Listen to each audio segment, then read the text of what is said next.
Samantala, Davao City nakapagtala ng 0 casualty sa paputok. Ang dahilan sa report ng aming kasamang si Pengalinho.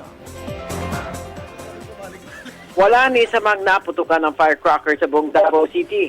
Dahil sa 12 taon nang ipinaiiral dito ang firecracker ban at kapansin-pansin din na nananatiling malinis ang buong paligid ng syudad. Resulta nito. Ito ang tuwilang sinabi ni Police Regional Office of PRO 11 Regional Director, Police Chief Superintendent Wendy Rosario.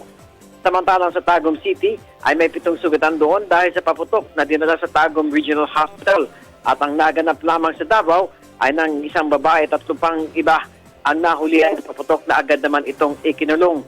Una na anya nagbabala si Davao City Mayor Rodrigo Duterte sa lahat na bawal ang magpaputok o mahulihan ito kung ayaw nilang nakakulong na nakatayo sa mga selda ng presinto ng Davao City.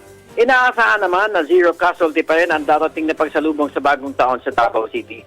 Sabay ng babala at paalala sa mga kapulisan na huwag magpaputok ng baril at sa lahat na kung maaari ay magdiwang na lamang ng Pasko kapiling ang kalamang mahal sa buhay nang walang paputok at hindi na lamang ng pagkain ng kalampera upang mas masaya silang magsasalo-salo sa selebrasyon ng Pasko at pagsalubong sa bagong taon.